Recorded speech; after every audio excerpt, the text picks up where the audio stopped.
todos aqui presentes que esse projeto é Pausa Literária, o Campus Pato Branco, né, o qual eu, a professora Rosângela e a professora Márcia Consoli, dá um oizinho aí, Márcia, Márcia Consoli, que é a professora de literatura infantil também aí, junto com a professora Alice, né, do Campus Curitiba, também da literatura infantil, e um projeto que nasceu, né, de uma parceria num outro projeto que nós estávamos, que era o Elas por Elas, e que está sendo muito bacana, né, porque eu acho que isso é muito importante. O TFPR, ele tem 13 campos no Paraná, né, então, assim, e letras só tem, porque não é a característica da UTFPR, né, ter os cursos muito aí de licenciatura, são poucos, né, nós temos 2 cursos de letras, 3, na verdade, porque Curitiba tem separado, letras em inglês e letras português, e daí aqui em Pato Branco que tem letras português e inglês.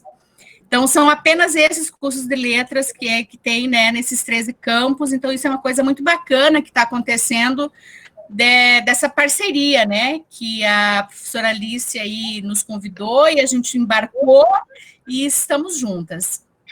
Então, lembrando sempre isso, lembrar também que a professora Márcia Consoli, então, cada uma está responsável por alguma questão, né? A professora Márcia Consoli cuida das nossas presenças, né? Porque isso também é importante.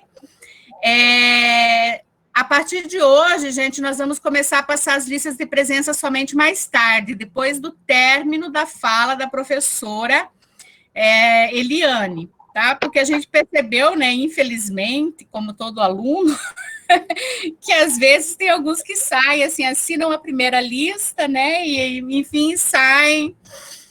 Então, a gente, não é porque a gente não quer, assim, cada um é livre para fazer o que bem quiser, né, mas como a proposta deste evento, desta atividade tão linda, é o aprendizado, muito mais do que o certificado, a gente não acha certo também, né, aí que de repente a pessoa só, né, vem e assina a lista. Então, a gente conta muito com vocês aí, né, nesta conversa que nós teremos hoje. Eu acho que de aviso são isso, a professora Márcia Consoli também depois vai colocar aí um link que é da página da professora Eliane no YouTube, que ela tem aí, a professora Alice acho que provavelmente vai falar, mas enfim, publicado quase que diariamente, né, ou não sei qual que é, mas eu vejo sempre alguns poemas lá no Facebook dela. Eu sei que a professora Alice vai apresentar a Eliane, mas assim como eu fiz com o Ricardo, né, quando assim a gente conhece um pouquinho e gosta muito, a gente também quer falar. E eu, assim, tenho uma admiração muito grande pela Eliane, pelo trabalho dela. A gente não é amiga, assim, de amizade, né, real ali, mas virtual a gente né, um bom tempo amiga de Facebook, já participei de alguns eventos do CELIGE, né, que a Eliane promove em Florianópolis, a partir aí do grupo dela de pesquisa, extensão, né, Eliane, acho que provavelmente, talvez até possa comentar depois, o Literalize, acredito que seja, e assim, tem uma admiração muito grande, né, tem alguns livros, os outros estão na UTF, mas assim, em casa eu tenho alguns livros organizados pela professora Eliane, esse que eu acho que, inclusive, talvez uma das coisas que ela vai comentar hoje, porque é o tema, né, a temática da cultura africana e afro-brasileira. Enquanto coordenadora também, atualmente, do curso de letras aqui, eu comprei, acho que no ano passado, comprei mais exemplares desse para nós termos lá na biblioteca, né, então nós temos lá na biblioteca do campus, acho que são 8 ou 10 exemplares desse da temática da cultura africana e afro-brasileira. Tenho, assim, a alegria também de fazer parte de um outro livro que ela editou, que é da poesia, né, da poesia e da literatura, que depois da participação num evento do CELIGE, eu recebi o convite aí de publicar o meu texto no livro, por ela organizado. Então, assim, não estamos no real próximas, né, ela lá em Florianópolis, eu aqui, mas eu faço questão de registrar esse carinho e admiração que eu tenho por você, Eliane, pelo teu trabalho. Muitíssimo obrigada por ter aceito o convite da professora Alice. A A partir de agora, então, eu passo para a professora Alice, que vai mediar toda a conversa contigo aí, e vou apenas ouvi-las. Então, boa noite a todos e a todas. Obrigada, Rosângela, Márcia, pelo companheirismo, partilhando aqui, né, junto com a gente, esse projeto. E agradecer, primeiramente, né, a Eliane Debus por ter aceitado o nosso convite, e tenho certeza que essa palestra vai ser maravilhosa. Né? Então, vou falar um pouco da Eliane, aqui, a partir do seu currículo, para que vocês conheçam, né, tenham uma noção, embora eu tenha até enviado aos meus alunos já a biografia da professora doutora Eliane Santana Dias. Possui graduação em Letras, licenciatura Português e Inglês pela Fundação Educacional de Criciúma, mestrado em Literatura pela Universidade Federal de Santa Catarina, doutorado em Linguística e Letras pela Pontifícia Universidade Católica do Rio Grande do Sul, com bolsa recém-doutor de 2001 a 2004. E pós-doutorado na Universidade do Minho, em Portugal. Foi um momento que eu e ela nos encontramos lá, sinto muitas saudades. Atualmente é professora da Universidade Federal de Santa Catarina, atuando no Departamento de Metodologia de Ensino, no programa de pós-graduação em Educação e no programa de pós-graduação em Estudos da Tradução. É líder do grupo de pesquisa Literalize, grupo de pesquisa em literatura infantil e juvenil e práticas de mediação literária, da Universidade Federal de Santa Catarina.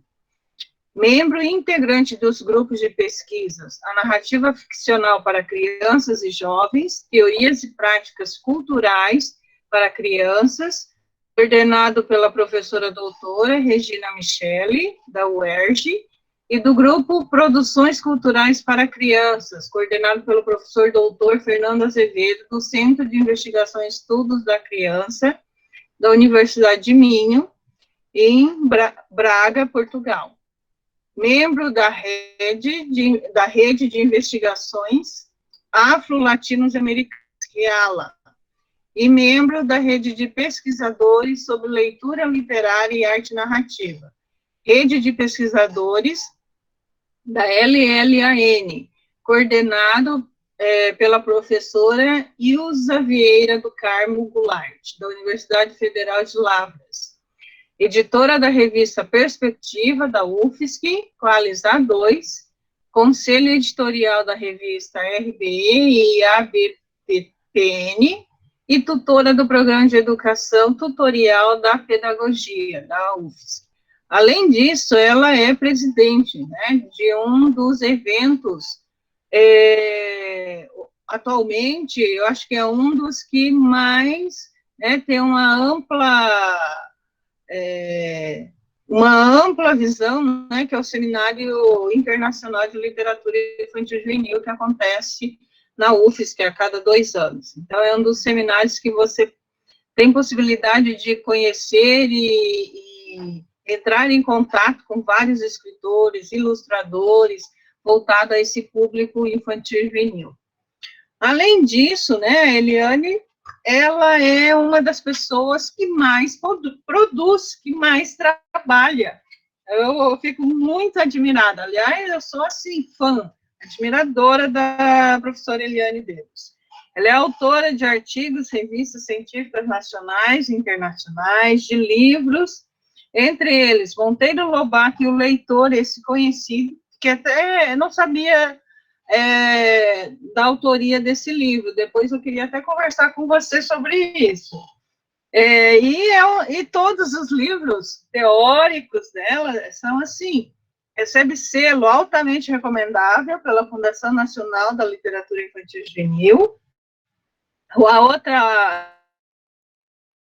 Outro livro, fez sair Brincança, a leitura literária na educação infantil, de 2006, também tem um selo altamente recomendável pela Fundação Nacional da Literatura Infantil e Juvenil.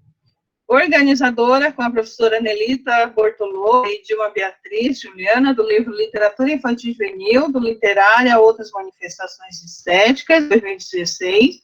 Também recebeu o selo altamente recomendável e prêmio de melhor livro teórico pela FNLJ. Autora de artigos publicados em livros como As Demandas da Lei, 10.639/2003, e o Mercado Editorial Brasileiro para a Criança, de 2011. A literatura de recepção infantil e imagem da criança negra, a literatura patrimônio cultural e relações étnico-raciais, de 2012, entre outros. Então, é esse livro aqui, que a Rosângela já mostrou, né, que eu acredito que também é tema da fala dela hoje. E eu também tenho uns livros, né, e todos, assim, com selo altamente recomendável, né, que esse outro aqui, vários textos da Eliane eu uso, né, com os meus alunos de graduação. Então, além de tudo, a Eliane é referência para nós, né, nessa área. E ela é autora desse livro também, né, a Antonieta, tá?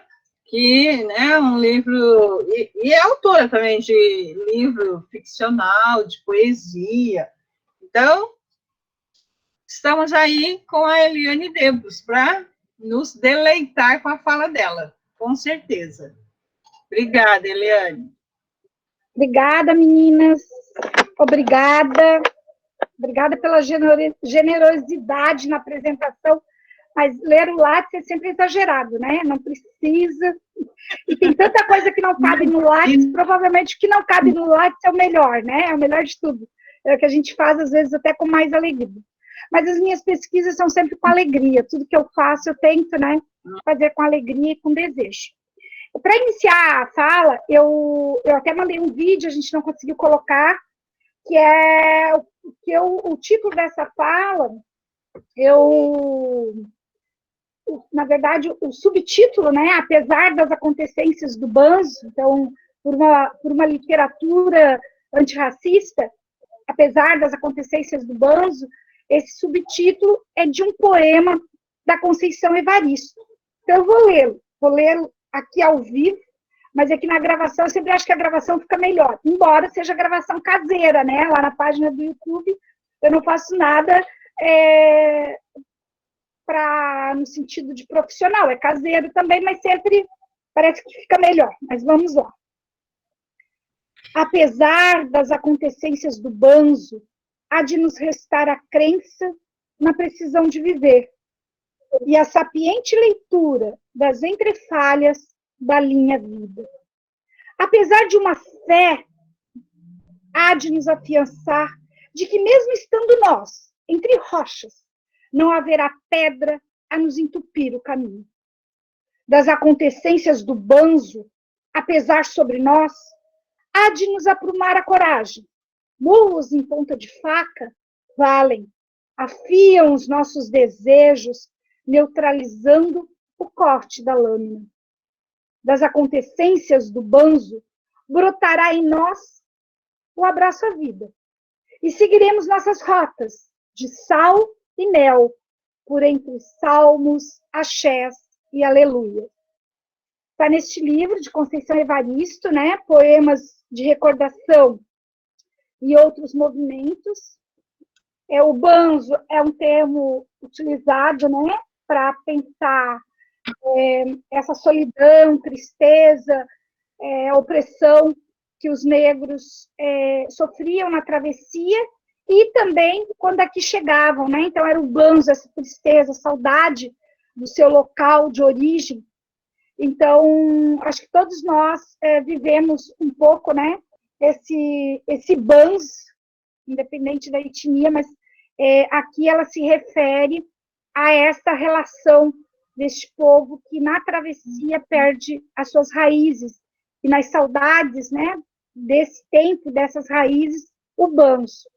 Provavelmente muitos de nós andamos aí com muito banzo, né, nesse isolamento social, nesse momento que a gente fica quase que à deriva, né, sem saber os caminhos que tomar. Tentar não pensar ou pensar nas alegrias de estar aqui, dessas atividades à distância, quando a gente pode fazer, sim, esses trabalhos, né, com colegas de outras universidades, sem precisar se movimentar muito, né? Mas, ao mesmo tempo, a presença, né, física, ela é sempre importante. Então, que a gente não se habitue muito, né? Mas, provavelmente, eu acredito que muitas das nossas ações daqui para frente vão também se dar de forma híbrida. Quer dizer, nós descobrindo esse poder do que a gente pode fazer à distância, a gente também vai fazer. Mas sabendo valorizar a presença humana, né? A presença física, que é tão necessária. Então, dizer da alegria de estar aqui, da alegria do convite, né? Mas, ao mesmo tempo, também gostaria de estar presencialmente, né? Presencialmente, fisicamente. Porque presencialmente eu estou aqui, é a minha presença, né? Mas não é a minha presença física. Mas que que possamos estar em breve, fisicamente, juntos, né? A última vez que eu tive com a Alice foi em fevereiro. Acho que em fevereiro a gente ainda esteve juntas, no evento em novembro. Não sei se a Rosângela veio no evento ano passado. Não, né? O ano passado a gente fez o evento com muita labuta, mas ele aconteceu lindo, né? Então, o meu convite aqui, quando fui convidada, já foi mais ou menos com esse recorte, né? Vamos falar sobre as relações étnico-raciais. Então, o que eu vou recortar mais ainda é pensar essa literatura no ensino médio. O que eu vou fazer aqui, a tentativa, né, eu trabalho no curso de pedagogia. Minha formação é toda em letras, mas desde 1988, quando eu começo a trabalhar com literatura, na graduação, a literatura para a infância, o meu enfoque acabou sendo sempre para a infância, e não para a juventude, né? Claro que, ao longo do tempo, eu também trabalho com a literatura juvenil, mas a motivação pelos cursos nos quais eu trabalho acaba resultando na infância, que é a pedagogia, que é o programa de pós-graduação em educação, enfim. Mas não tem como apartar, né, esse trabalho, até porque eu fui muito tempo professora de ensino médio, né? Estive na sala de ensino médio também, e anos finais do ensino fundamental. E fui professora também da educação infantil e anos iniciais, porque eu fiz magistério, e ao fazer magistério eu fui para a sala de aula com 17 anos, e fui efetiva em anos iniciais, enfim. Então, eu tenho esse trânsito pela literatura para os pequenos e também para a literatura juvenil. E daí o recorte que eu vou fazer hoje é um pouco mais para o juvenil, porque a turma é de letras, né? Mas eu não tenho como, em alguns momentos, apartar. As coisas ficam muito próximas, né?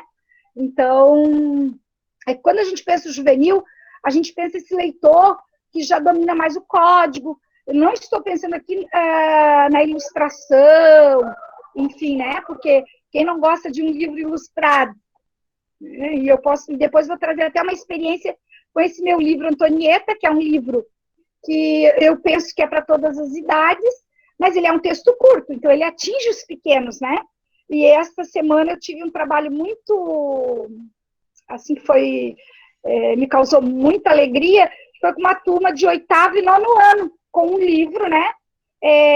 Que no primeiro momento pode parecer para os pequenos, então eu vou falar um pouco isso também. Então, esse trânsito que a literatura tem, que o texto literário tem, que ele pode, né, provocar o desejo de leitura tanto pela criança como pelo adulto. Quer dizer, são as infâncias que nos habitam.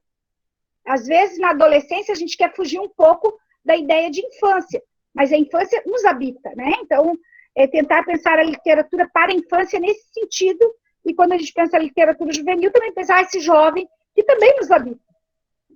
Mesmo com 50 e poucos anos, habita, assim, uma infância em mim, habita uma juventude em mim, né? Mas vou tentar fazer um pouco desse recorte, no sentido de, quando eu estiver falando sobre os livros que possam ser trabalhados do 6º ao 9º ano, que possam ser trabalhados no ensino médio, com os pequenos, e com a EJA, enfim, então essas possibilidades, foi no sentido do recorte, né? Optei por não trazer uma lâmina, não trazer PowerPoint, porque nesse novo formato, às vezes, em vez de aproximar, afasta, né? Porque pode cair, pode, enfim, pede para alguém ficar passando, pode gerar confusão. Então, eu vou falar, vai ficar gravado, depois quem quiser reouvir, né? Posteriormente, quando estiver aí editado, pode retomar essa gravação, tá?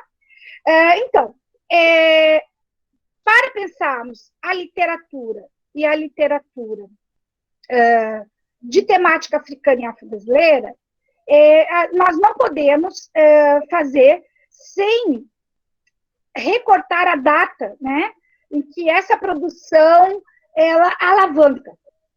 Porque nós já tínhamos livros com personagens negros, mas muitas vezes eram na condição de subalternidade, né, pós-escravidão, ou contemporâneos, mas nessa relação de subalternidade, quando a personagem negra aparecia, ou nos clássicos que a gente conhece, né? Então, Escrava Isaura era negra de alma branca, então sempre essa valorização da branquitude e a negritude como um problema a ser resolvido.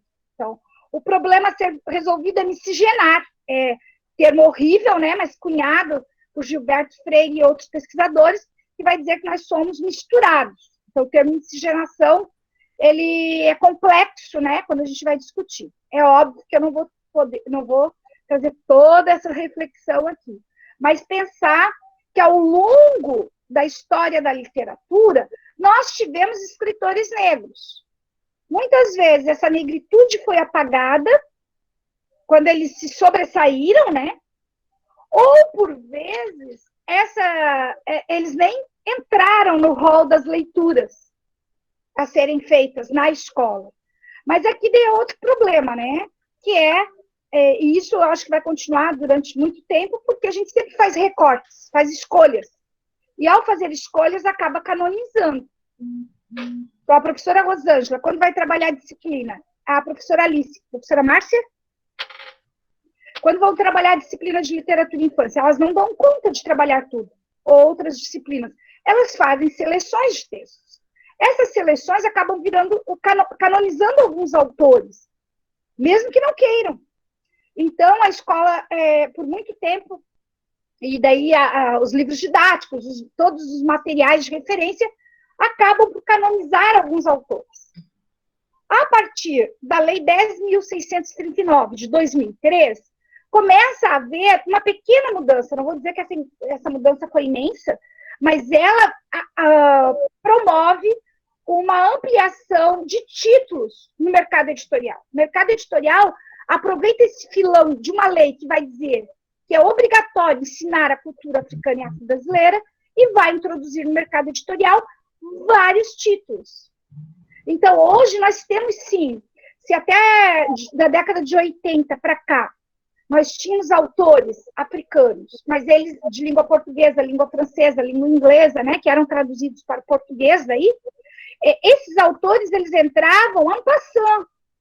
Quer dizer, a gente poderia numerar, né? Mia Couto, Pepe Tela, daí estou trazendo assim, um público que a gente poderia dizer, eles atingem mais o público adulto.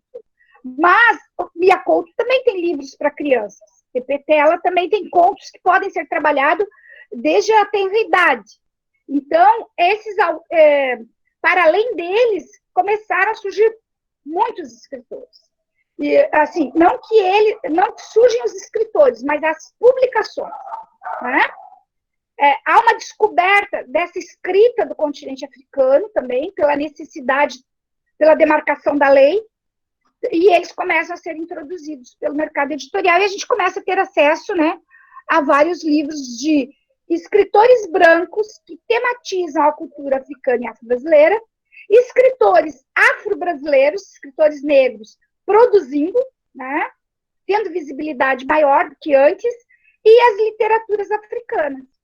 Então, essas categorias, e eu coloco como categorias, Para começar a pensar, eu trago um pouco disso neste meu livro, né, a temática da cultura africana e afro-brasileira. No primeiro capítulo, eu trago essa categorização. Ela tem um fim didático, porque não é estático, eu até estou reescrevendo já, ampliando, né, porque ali foi um recorte, eu estou ampliando essa compreensão, porque às vezes eu ainda vejo que o texto, como é um artigo e é pequeno, às vezes ele não é bem compreendido. Porque, vejam, a intenção primeira, quando eu escrevo esse texto, é porque, na relação muito próxima com os escritores, com os professores, né, e nas escolas, seja na educação infantil, na escola de ensino fundamental, na educação, passando toda a educação básica. Aqui em Florianópolis tem esse trânsito com todas a educação básica, então da EJA à educação infantil, pela rede municipal de Florianópolis, então, a formação dos professores, não só pela formação inicial dos estudantes de pedagogia e letras, que às vezes eu atuo também, tá? Lá no curso de letras, com a metodologia do ensino de língua portuguesa. Mas esse trânsito foi me mostrando nos estágios, no que os alunos me traziam da experiência do estágio, era o professor está trabalhando com a literatura africana do Rogério Andrade Barbosa. O professor... Então, as expressões... O Rogério Andrade Barbosa é brasileiro. Então, eu não posso chamar a produção dele de literatura africana. Nem ele chama. Né? Então, como que a gente vai nomear essa literatura? Então, essa categorização é para que a gente consiga pensar o mínimo. E depois, é claro, ela tem que ser ampliada, porque ela vai ter ramificações. Ela vai ter ramificações porque, vejam, literaturas africanas. Vamos pensar assim. Ora, as literaturas africanas, se pensarmos as línguas dos colonizadores, os países africanos de língua portuguesa, eles mantiveram, né, a língua do colonizador. Os países de língua inglesa mantiveram a língua do colonizador, e os franceses também.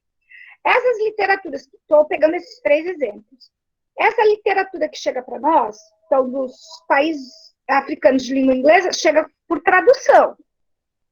Língua francesa também. A língua portuguesa, não. Por muito vem um glossário, quando é livro para infância, enfim, e até alguns para jovens vem com glossário. Pode não entender dentro do contexto que é machamba, né, a roça,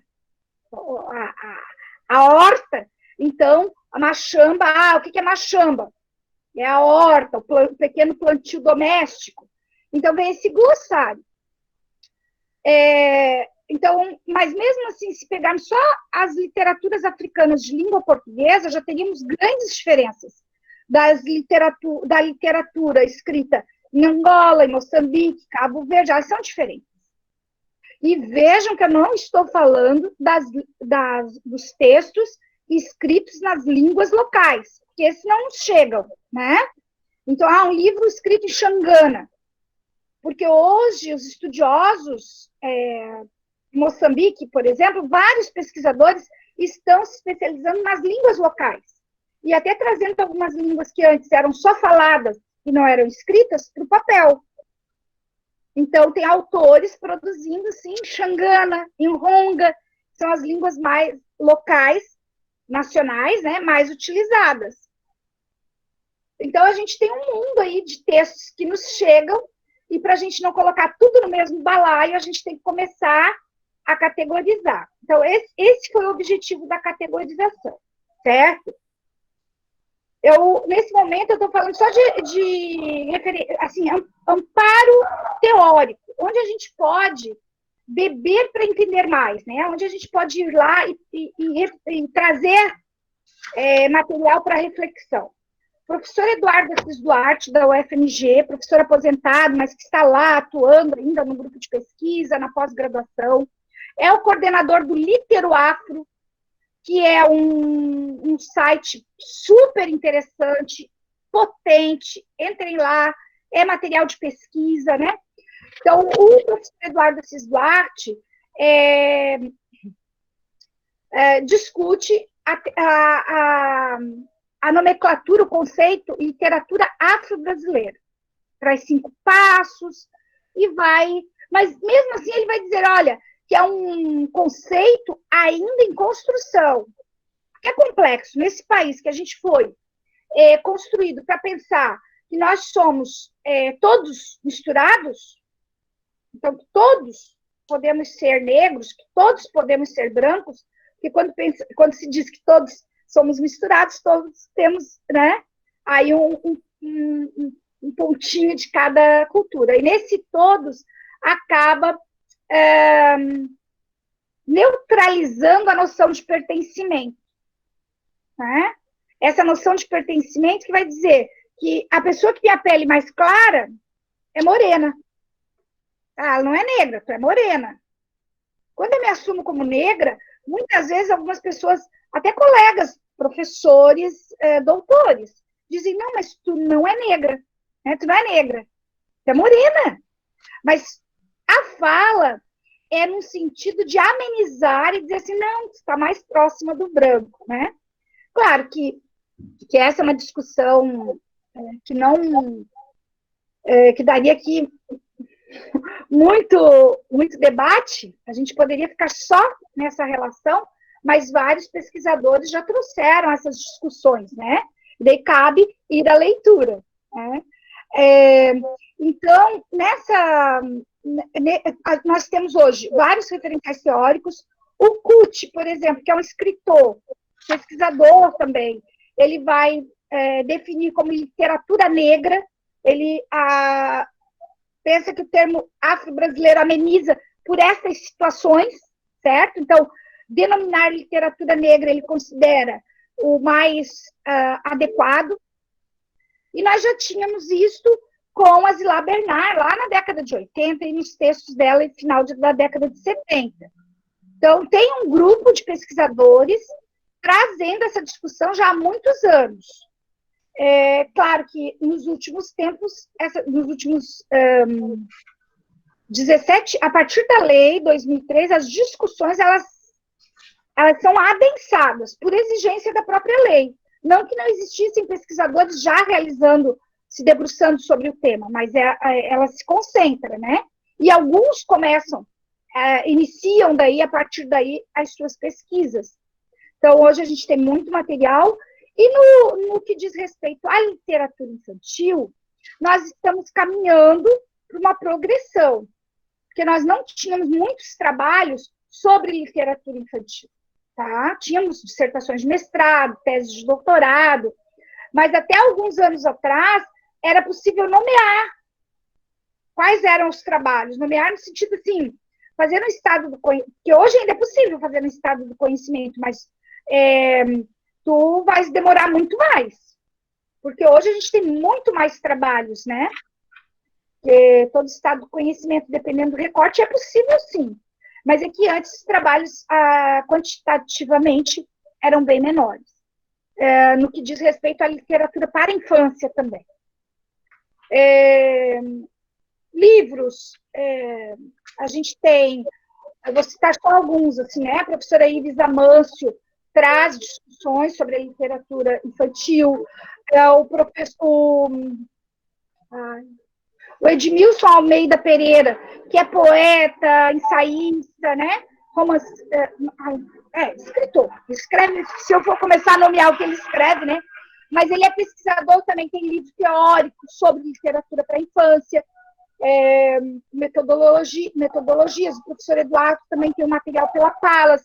Então, a gente já tem alguns trabalhos aí que podem nos orientar no trabalho com a infância e a juventude, né, relações de títulos, enfim, e que podem nos amparar. Nessa modalidade remota, né, vários eventos estão ocorrendo. Então, agora, final de setembro, ali 23, 24, se eu não me engano, acho que é essa data, tem um evento na PUC de São Paulo, o primeiro congresso internacional, né, para a infância, enfim, de literatura, uma das organizadoras é a professora Diana Navas, E eu e o professor Diógenes Buenos Aires Carvalho organizamos um simpósio temático sobre as temáticas africanas, afro-brasileiras e indígenas. Veja que eu não estou falando das indígenas aqui, porque daí não daria tempo mesmo. Nós temos que aceitar 24 trabalhos, nós recebemos 51. E do meu grupo de pesquisa, ninguém se inscreveu, e tem várias pessoas. Tem uma aluna de iniciação científica que se inscreveu. Os meus mestrandos, doutorandos não se inscreveram. Então, imagine o que tem de pessoas, né, no país hoje pesquisando. Tá? Então, é uma área que já era apontada lá na década de 90 pela Nadia Gottlieb. Ela traz um documento que é de 94 ou 96, desculpem se eu não sei a data exata, mas é um relatório para a área de letras, o que mais, quais as temáticas que estavam mais em evidência na área de letras, que estavam mais em crescimento. Então, eram as literaturas africanas, as literaturas para a infância e aquelas vinculadas à oralidade e ao popular. Isso já na década de 90. Então, eu acredito que se retomar, isso cresceu muito e cresceu também na educação. Claro que nas outras áreas também, no design, né, em todos que lidam com essa produção de livros, né, com a multiculturalidade, com a decolonialidade e a escola, perpassa a discussão pela literatura. Então, é uma área, assim, crescente movimento, tá? Então, veja bem, eu escolhi alguns livros. Eu escolhi alguns livros e daí, como escolher os livros, né? Eu fui pelos afetos. Alguns eu vou citar, mas os que eu coloquei aqui no meu entorno são os livros dos afetos, né? Mas eu não poderia deixar de citar, por exemplo, a Maria Firmina dos Reis e Luiz Gama. Esses dois autores, eles ficaram subsumidos na história da literatura brasileira, né? O romance da Maria Firmina dos Reis, ele é retomado há poucos anos, né? E ela é desse período do romantismo, é a primeira romancista negra do país, né? E que ficou tá ali, ó. Então, que ficou muito tempo esquecida. O Luiz Gama até aparecia, né? Mas en passant, e hoje a gente já até encontra eles nos livros didáticos do ensino médio, né?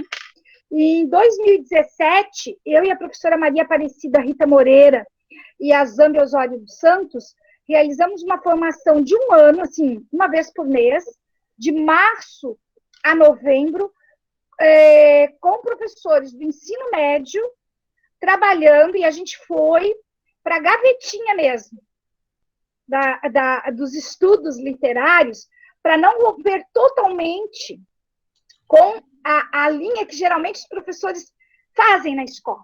Só que para a gente romper com isso, a gente foi para o romantismo e foi para Maria Firmina dos Reis e Luiz Gama.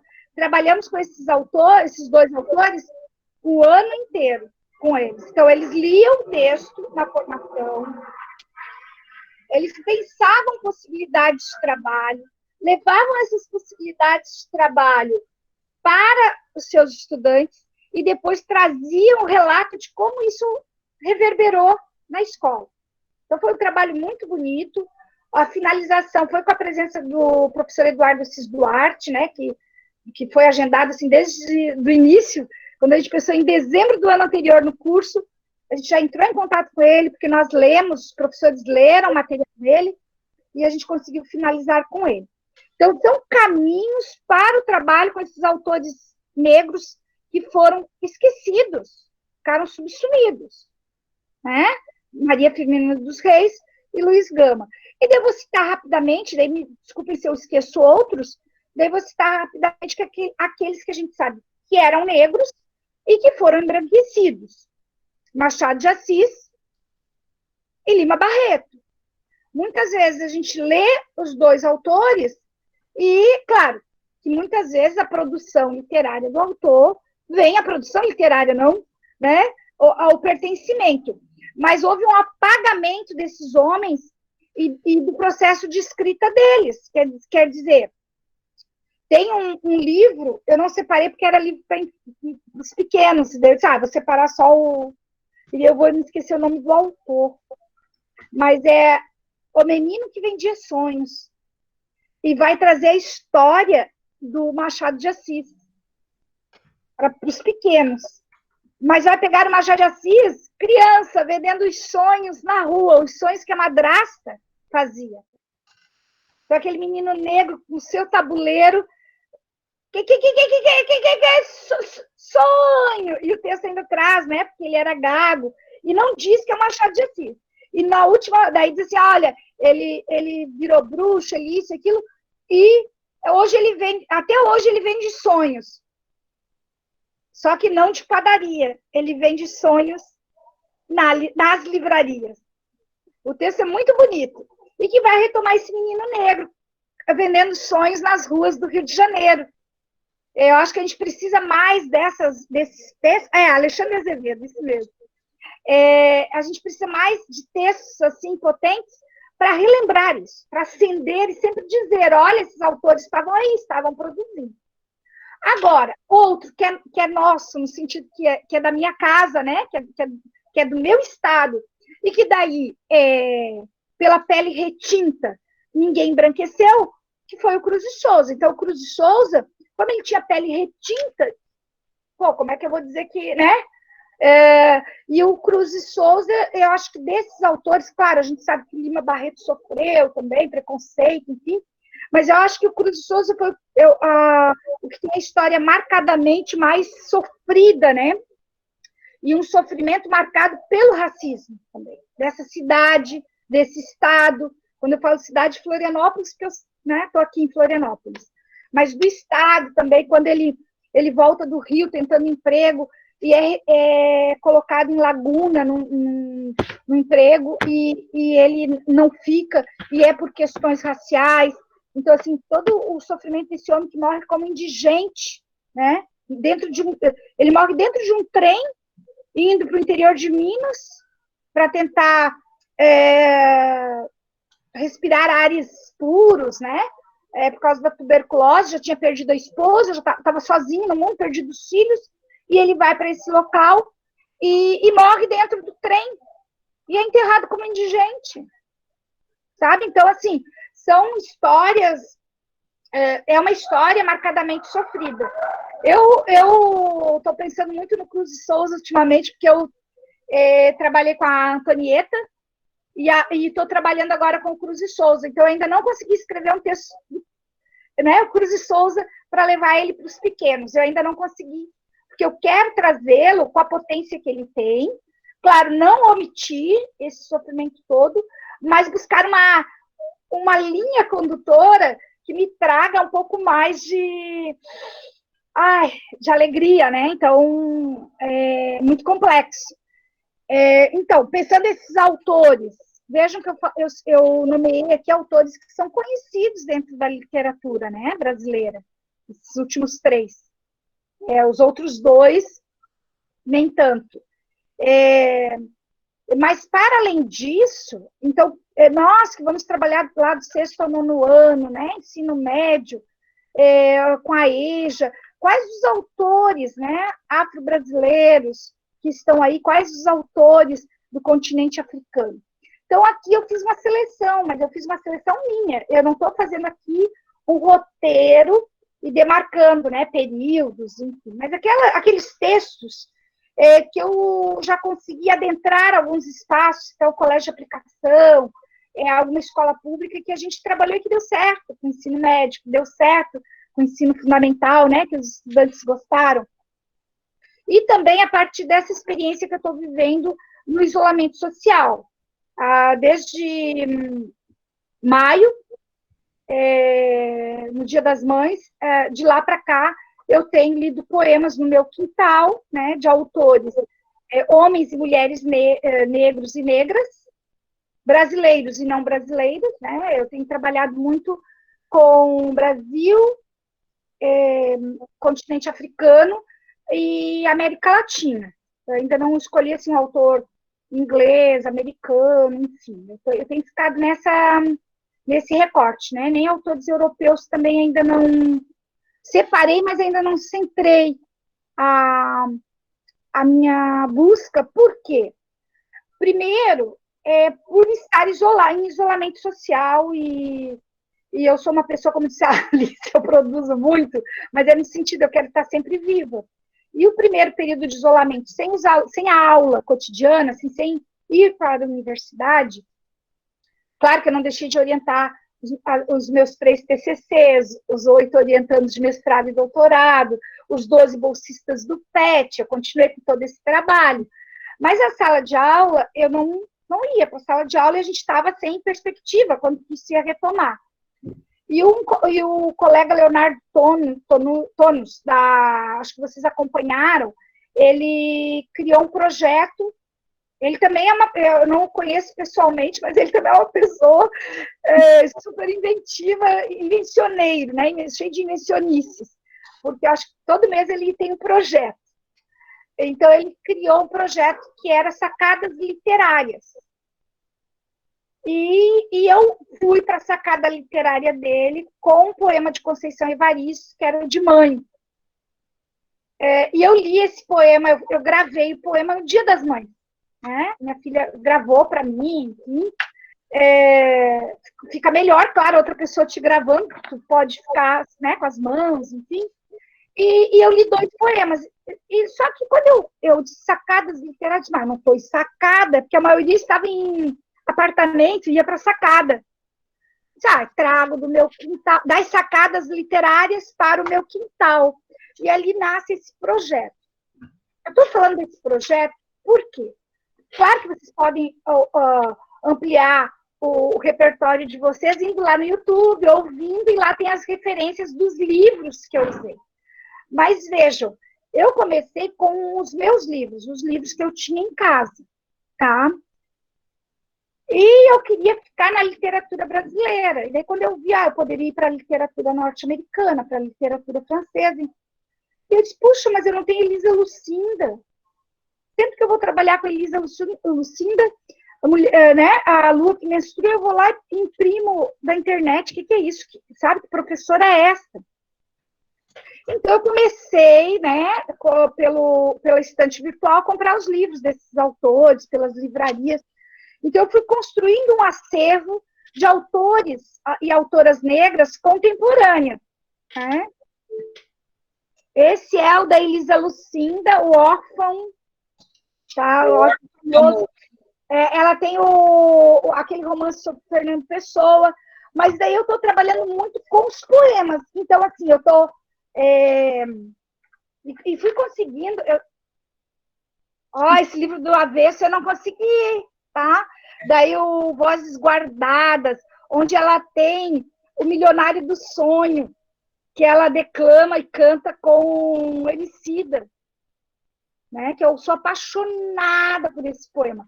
Ainda não gravei, porque ele é muito grande. Então, eu vou precisar de alguém para depois compactar, né? Compactar, para poder colocar nas redes sociais. Então, daí a gente vai descobrindo essas produções. E tento trazer também essa produção que aproxima, e daí é o que eu queria colocar assim, para os estudantes, esses textos que aproximam o jovem da literatura, porque eu acho que a grande sacada, desculpem o movimento, mas é que eu queria trazer, eu acho que a grande sacada é a gente dialogar com as culturas juvenis, não as culturas juvenis de uma determinada classe social. Geralmente, quando a gente pensa as culturas juvenis, a gente vai para as tecnologias, tudo bem, game, o smartphone, é importante? Mas veja, e as culturas juvenis das ruas? O rap, o slam, a batalha das minas, o grafite, entenderam? Além. Então, eu tenho me aproximado muito desses textos, não só das batalhas reais, anteriormente, né? Mas dos saraus literários, agora a gente está fazendo tudo online, mas essa aproximação. E nós temos nas redes sociais, no YouTube, muitos desses poemas lá dos slams, das batalhas das minas. E esse livro aqui, tá? Esse livro foi uma aquisição do ano passado e que virou quase livro de cabeceira, assim, sabe? Que é o Negritude. Negritude, e ali embaixo, lá em cima daqui, ó, coleção Slam. Porque esse Negritude tem várias coleções. E essa é a coleção Slam. Então, tem poemas aqui que tu fica... Pá, cada um que eu li, eu disse, nossa. E tem também essa questão do vocábulo, da meninada, né? Então, quem é professor de língua portuguesa, como que depois tu vai trabalhar essa relação da linguagem das ruas, né? E da linguagem oficializada, que é a linguagem da escola. Então, esse material te permite fazer isso. Olha, eu vou ler só um pedacinho. Perguntaram qual é o autor. Então, como é uma coleção, é uma organização, tá? Deixa eu só olhar o nome do organizador. Aqui fica assim, ó, como se não... tá aqui em cima, é estranho, porque aqui tem um organizador e na ficha catalográfica vem o nome dos autores.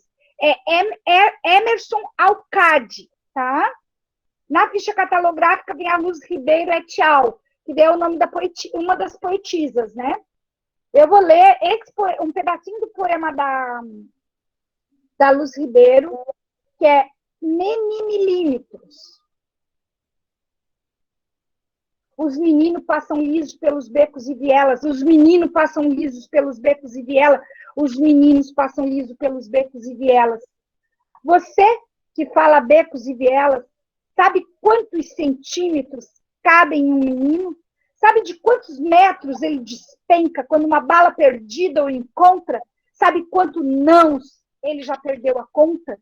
E vai, o poema é pesado. E vai trabalhando com este menino, né? Que vai para o tráfico, sabe? Não tem meia medidas. Mas esse milímetros quer dizer que esse menino que não tem medida, né? Que ele usa o Havaianas 38 e etc., que é o que cabe no pé. 38, 40, 41, 42. Muito forte. E assim, ó, e foi uma grata satisfação para mim, no momento que eu peguei o livro, e que eu encontrei daí o poeta das ruas de Florianópolis, né? Das batalhas, das nossas aqui, que é o DKG. O DKG, ele vende o livro dele, O Peso da Palavra, por exemplo, né? Claro que tem lá o site dele, tem o Instagram, no Facebook. É só botar DKG quilograma, que pode entrar em contato e adquirir o livro. Mas vejam que é um livro que não tem editora. É um livro impresso, eu não sei se vocês conseguem ver, mas é um livro bem artesanal, né? Grampeado. E ele vende as poesias dele. E ele declama pelas ruas, ele é convidado para feiras literárias, enfim. E aqui, nessa reunião de poemas, a gente vai ter o DKG. 3 poemas, que nem tem da Luz Ribeiro, a gente tem 3 poemas do DKG, sabe? Então, assim, ver isso sair das ruas e vir para livro, sabe? E ver a possibilidade de outras pessoas lerem DKG, eu me delicio, sabe? Eu gravei esse poema também, tá lá no YouTube. Depois eu mandei para ele antes de botar, porque eu disse, eu não consegui. Porque, claro, eu li o poema, eles cantam o poema, né? Eles dão nossa, é outra, mas ao mesmo tempo a gente tem a letra. Então, se tem a letra, eu vou trabalhar isso como poema. É um poema, né? Eu não vou trabalhar como, ele é um poema. Só que é um poema cantado. Eu não sei cantar, eu vou ler, né? Então, este é um material aqui. Tem muito mais desses, tá? Eu estou trazendo estes 2. Mas a gente tem essa produção pelo país inteiro. Então, procurar esses jovens escritores, né? Que estão produzindo para trazer para os nossos jovens. Por aí vai ter uma aproximação mais adensada, né, do material. A gente tem esse aqui também do Quilombo Hoje, que é Jovem Afro. Tem vários. É só entrar na página do Quilombo Hoje, Tem vários livros de poemas, contos, romances, tá? Esse aqui tem até quadrinhos, tá? É uma coletânea e tem até tirinhas, que depois dá para trabalhar, enfim. Daí tu mostra o outro, né? Eu trouxe a nossa Antonieta, quando eu falei do Cruz de Souza, né? A Antonieta escreveu crônicas cotidianas, do cotidiano, né? Do cotidiano, e publicou em vida o livro Farrapos e Ideias. Ela mesma fez a seleção. Não que ela tenha publicado só, que ela tenha escrito só o que está aqui, né? Mas o que foi publicado foi este livro, Farrapos e Ideias, daquele material que ela publicou nos jornais da época. E é uma mulher que vive de 1901 a 1952, então vive esse pós-abolição, então é eleita a primeira mulher negra no país e a primeira mulher em Santa Catarina, a primeira vez que a mulher pode votar e a primeira vez que a mulher pode ser candidata. Era professora, escritora, tá? Então ela tem e alguns denominam jornalista, né? Porque na época as pessoas não eram formadas em jornalismo, mas atuavam no jornal. Então, como cronista, algumas pessoas denominam ela de jornalista. Então, nesse meu livro, Antonieta, eu busco trazer um pouco da vida dessa mulher e nós que trabalhamos com literatura, a gente sabe que o texto, ele, às vezes, atinge os leitores de todas as idades, né? A gente parte da infância, mas muitas vezes atinge os leitores de todas as idades.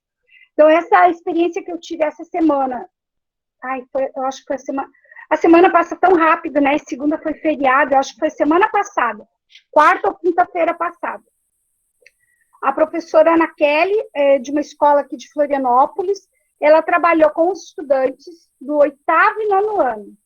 E ela entrou em contato comigo antes da pandemia. Então, ela pegou os livros, os alunos tinham os livros, enfim, né?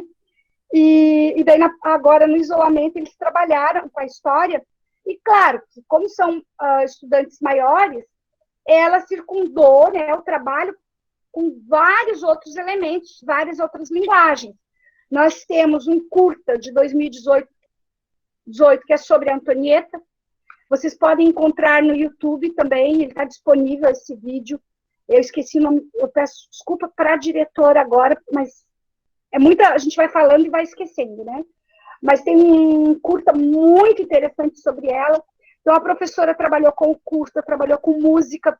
Nós tivemos uma escola de samba, a Consulado, que o tema foi Antonieta, e a música é muito interessante também, se encontra no YouTube. Então, ela conseguiu relacionar muitas linguagens com o livro. Então, quando a gente pensa em literatura para os pequenos, e ela chegar até o adolescente, como que eu faço isso? Né? Porque o livro tem pouco texto e muita ilustração. Isso é um livro de criança, né?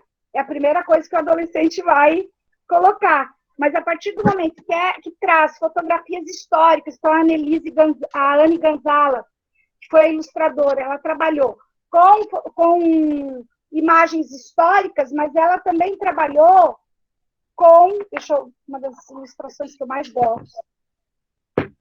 Ela ampliou esse olhar, né, trazendo a Antonieta, a mulher negra. Então, não só aquela representação, ou cabelo alisado, ou de lenço, enfim. Aparece de Black Power, aparece todas as possibilidades que a Antonieta poderia ser. Então, o livro, eu acho que isso retrata na última página, quando ela coloca assim, várias imagens, né, de mulheres. Quer dizer, pode ser qualquer mulher negra. Eu vou só passar rapidamente assim, pelos nossos autores, como Kut, Ney Lopes, autores que devem obrigatoriamente está nas referências no trabalho com os adolescentes e com o ensino médio. E eles não são autores de hoje. Eles têm muitas produções. E são autores que estão lá no Quilombo hoje, né? que nascem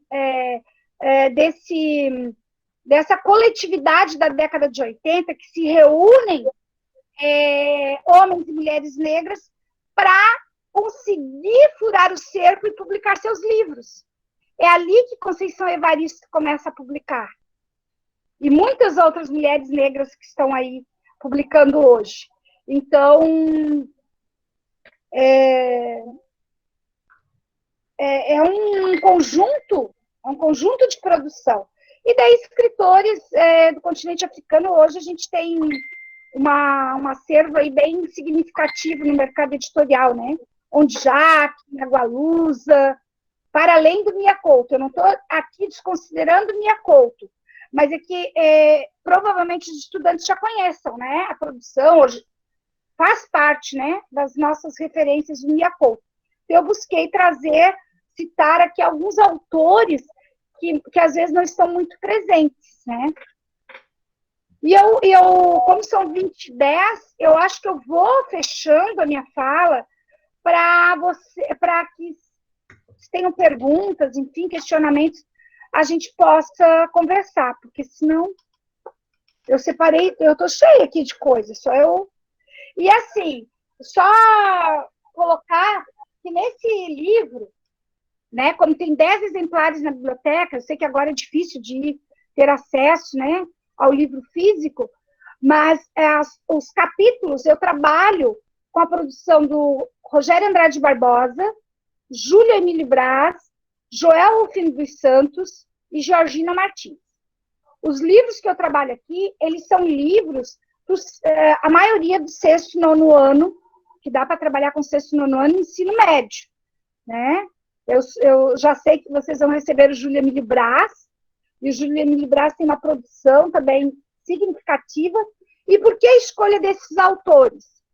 Porque eles, antes mesmo da lei 10.639 e da 11.645, que eu não trouxe anteriormente, é que a 10.000 é de 2003 e a 11.000 é de 2008, que é quando a literatura indígena, né, a cultura indígena é inserida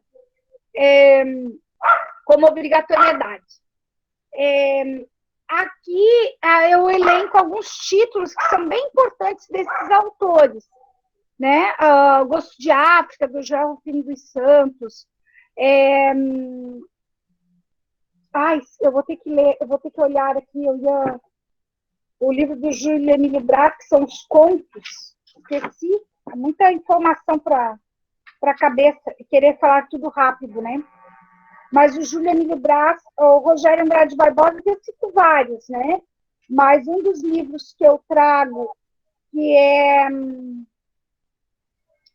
a Caixa de Segredos, que é super importante, interessante para entender a história, né, do negro no Brasil.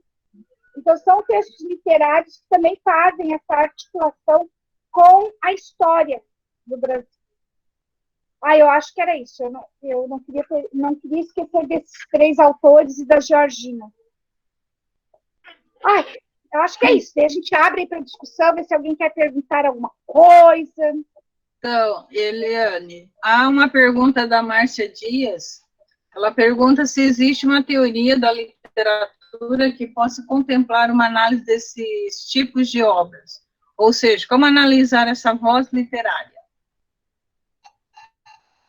Então, a gente tem vários artigos já publicados. Muitos artigos publicados. A Associação Brasileira de Pesquisadores Negros tem uma revista, a revista da BPN.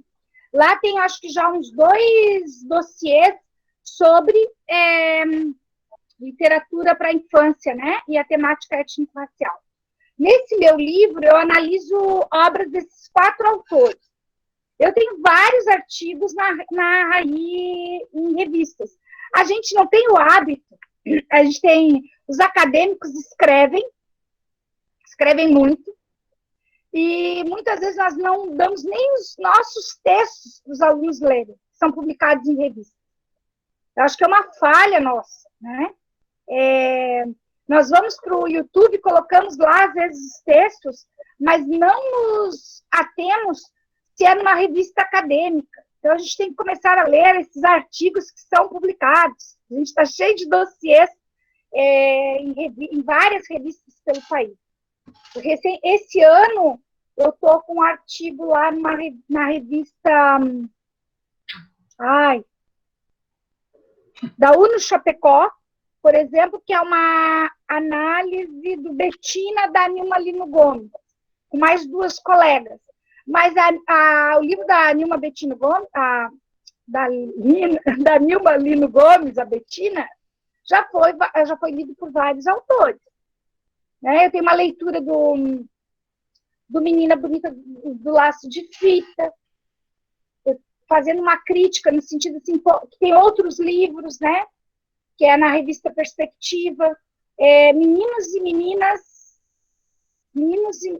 negras, né? Meninas negras na literatura para a infância. Está na revista Perspectiva, daí eu trago. E isso eu estou citando os meus, mas tem vários autores que publicam artigos que analisam os livros. Então, temos uma produção aí significativa. Tá? O que mais? Por enquanto, ninguém mais fez nenhuma pergunta, mas eu gostaria daí que você falasse sobre esse livro que você tem sobre o Lobato. Você trata especificamente do quê nessa obra? Especificamente, porque tu não conhece esse livro? Eu não conheço esse livro. Esse livro então, esse livro, ele não trabalha nem adentra. E por isso que não tem a segunda edição, ficou só na primeira. Ele já esgotou há muitos anos. Ele ficou entre os 10 do Jabuti, lá em 2000, quando foi publicado em 2004. Então, ele é um livro que eu vou trabalhar com as cartas dos leitores do Lobato, na década de 20, 30 e 40. Eu trabalhei com a relação epistolar do Lobato e dos leitores.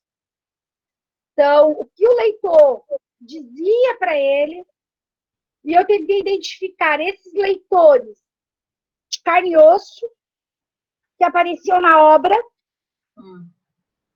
que ele cita em algumas edições, principalmente nas edições enquanto ele ainda estava vivo, por exemplo, em Nações de Narizinho, tem um episódio que é Circo de Cavalinhos. Ali ele colocava uma relação de crianças.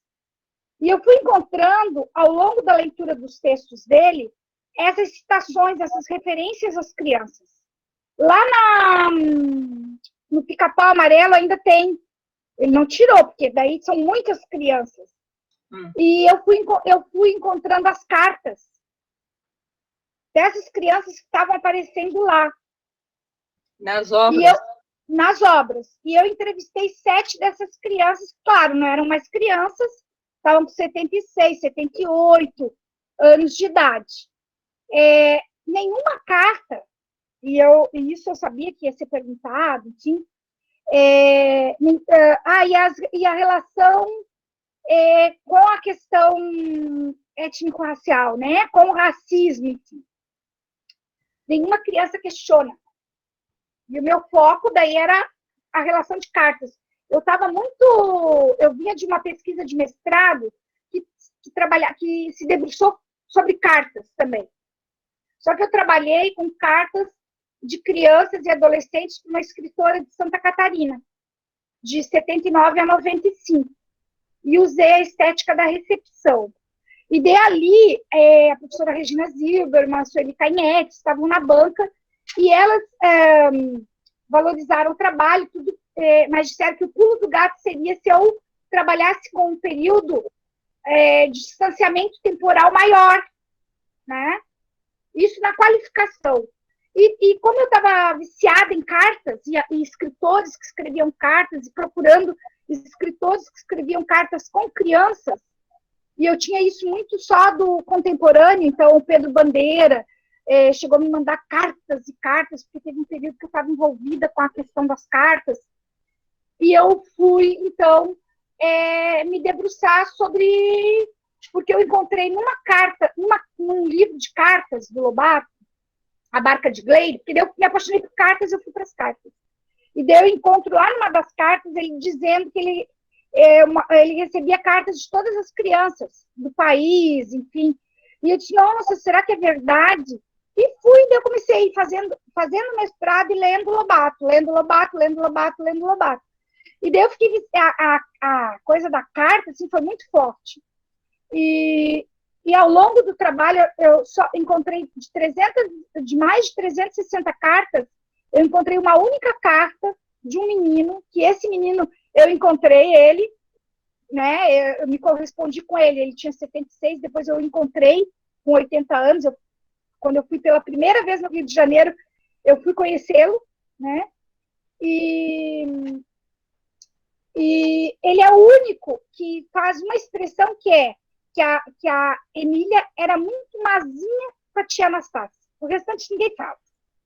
Então, eu nunca retomei o livro, porque para eu publicá-lo novamente, eu teria, até por causa das minhas pesquisas hoje, nesses últimos 15 anos, eu teria que retomar essa parte de pensar, né, a posição dele nessa relação com as crianças e que eu não posso oficializar que elas eram todas brancas. Mas no texto, por exemplo, do Isaac Penteado, Os Filhos de Lobato, ele vai trazer que os leitores do Lobato eram uma elite. E todos que eu consegui entrar em contato, eles faziam parte de uma elite, né? Os pais eram médicos, advogados. O pai do Alarico Silveira, Alariquinho, o pai do Alariquinho, que é o Alarico Silveira, foi secretário de Educação de São Paulo, foi ministro de Educação do Washington Luiz. Então, eram pessoas que faziam parte deste mundo da elite. Então, não eram crianças negras. Então, provavelmente, dizer que a criança negra que lesse naquele período se sentiria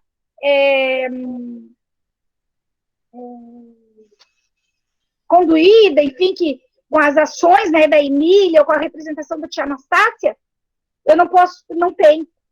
não sai isso das cartas, entendeu? Mas veja que daí logo eu termino meu doutorado em outubro, defendo em janeiro de 2001, e logo em seguida eu faço uma formação em 2001, 2002, que me leva a mudar totalmente o rumo das minhas pesquisas. Porque eu já via, sim, eu via que ele tinha elementos que hoje, para trabalhar com a criança, que são elementos racistas. São termos pejorativos, né? Mas eu estava com aquele recorte daquela época, tá? Que eram crianças que pertenciam ao mundo social e o contato com o escritor direto, quase, que é 20, 30 e 40. Vejam que é um período que a Escola Nova estava lutando para que todos fossem para a escola. Então, não eram todos que ainda estavam na escola. E daí, quando eu vou trabalhar na concretude, por isso que eu não trago muito para as discussões, porque daria pano para manga e eu ficaria a vida inteira estudando Lobato, e eu não queria, daí. Eu decidi que eu não queria. Mas quando eu vou para a concretude no trabalho, com o professor e pensando as crianças, fui vendo a impossibilidade. Fui demarcando as impossibilidades. Nesse sentido, porque a maioria dos títulos dele não tem como algumas adaptações estão fazendo agora, retirando. Eu não sei se vocês viram. Tem adaptação retirando. Para mim, isso é a maior agressão a qualquer produção artística. Certo? Então, assim, para trabalhar com ele, tem que trabalhar, sim, a mediação. Tem que ser muito mediado, mas muito.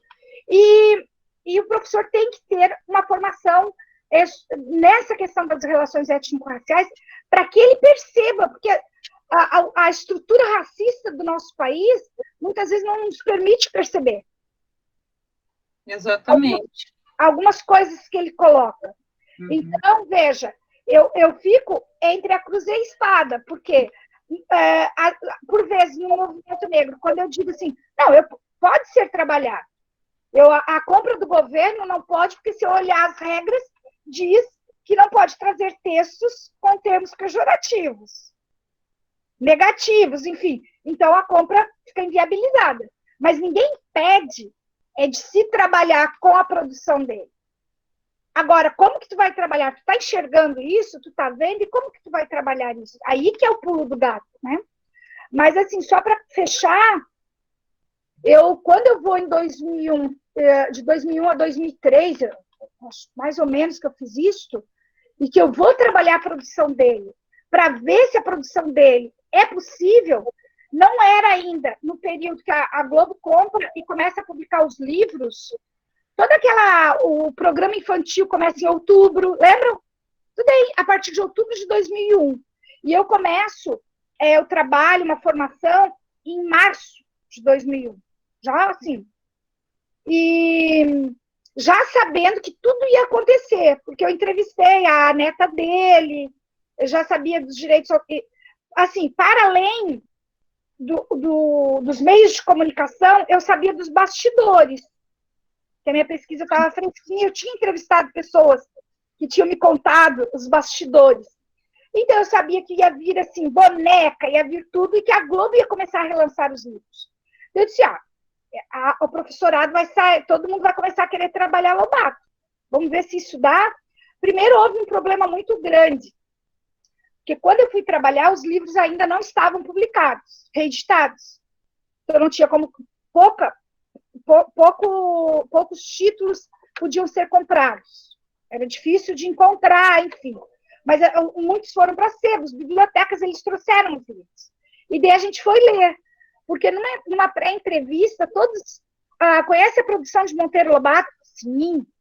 Cite os personagens. Aí veio. Emília, Pedrinho, Narizinho, Saci, Cuca, e daí vinham os personagens da televisão. Daí depois eu dizia, cite o título da obra. Sítio do Pica-Pau Amarelo. Esse é o nome da série. E assim foi. E daí eu fui desmontando com aquela geração, né? Com aquele grupo. Mas é que aquele grupo se estendeu, gente. Eu tenho todos os dados. Porque eu até escrevi algumas coisas naquela época, mas depois eu não quis mais escrever. Eu só escrevi em 2011, quando deu toda a polvorosa do Conselho Nacional de Educação. Por quê? Porque daí os colegas que são da teoria literária, eles, que vocês, os que estão aqui, são da teoria literária como eu, mas os colegas da teoria literária foram com muita força no sentido de não pode censurar uma obra. Só que o Conselho Nacional de Educação estava dizendo, não era censurar, mas que dentro das regras de compras do governo federal, o livro não entraria, né, dentro dessas normas. E daí vejam, se a gente acorda, se nós acordamos aqui, que é racismo, chamar o outro de negro macaco, que dá cadeia, certo? Se esse texto literário é levado para a criança sem mediação, e foi isso que aquele pai fez, quando ele declara que a menina dele, filha dele, negra, recebe, é enxovalhada no recreio, chamada de negra carvão, negra macaca, depois da leitura do livro, quer dizer, o livro não foi mediado, né? Foi mediado. Isso. Então, daí eu escrevo um texto ali em 2011, vou para a Bralic, em Curitiba, para um debate com a Marisa Lajolo, enfim, nesse sentido, que a gente tem que ter um olhar apurado para essas questões. A gente não pode tapar o sol com a peneira. Agora, isso não quer dizer que eu estou dizendo para expurgar a obra. Só que a gente tem tantos livros contemporâneos para as crianças contemporâneas, eu sempre parto assim, do princípio. Quando eu trouxe esses jovens que estão lá no Islã, na Batalha das Minas, e que eu acho importante aproximar, por exemplo, o ensino médio dessa literatura, é porque eu, como professora de literatura, quando eu estava no ensino médio, eu sempre procurei, primeiro, aproximar os leitores daquilo que é próximo, daquilo que é comum, daquilo que é contemporâneo. Embora a história da literatura não faça isso e os livros didáticos não façam isso, Eu tentava driblar de algumas formas nas entradas das aulas. Por quê? Porque é sempre mais fácil aproximar pelo cotidiano, pela palavra do cotidiano, e não pela palavra rebuscada do Machado. Mas não quer dizer que eu não vou trabalhar Machado de Assis, entenderam? Depois. Então, eu acho que vai na mesma linha. Os alunos... É a metodologia do método recepcional. Isso mesmo. Né? Então, mas é complexo lidar com tudo isso. Né? Rosângela, quer fazer uma pergunta? Quero. Duas questõezinhas, uma não é pergunta. Eu queria depois, Eliane, se você consegue colocar para a gente ali no chat, ou se você nos manda lá no WhatsApp, como que a gente faz para comprar esse teu livro da Antonieta aí, bem certinho, se tem para vender, se não tem, se é com você, se é na livraria. E assim, é maravilhoso, né? Eu acho que muitos dos que aqui estão se interessaram, né? Então, acho que você poderia colocar essas informações depois para a gente aí por escrito, ou um site, ou nos manda, né, pelo WhatsApp da Alice ou o meu, e a gente manda para o pessoal que está aqui, né? Porque eu acho que vale muito a pena. E a perguntinha na verdade, assim, ó. Eu vejo que você trabalha muito, né? Como eu te acompanho aí no mundo virtual, eu vejo que você tem trabalhado muito também ultimamente com os escritores africanos ali da língua portuguesa, né? Vejo, por exemplo, com o Pedro Pereira Lopes, assim, que eu gosto muito, eu já tenho uns 2 livrinhos, 2 ou 3 dele aqui. E aí, assim, uma curiosidade, você que está estudando isso e também estuda afro-brasileira, esse também, né? Lindo esses poemas, né? Ó, mais uma, esse também tenho, do Canova, O Segredo da Caveira, que você deve falar também, né? O comboio que andava de chinelos. O Pedro é muito querido, né? Uma pessoa muito querida também.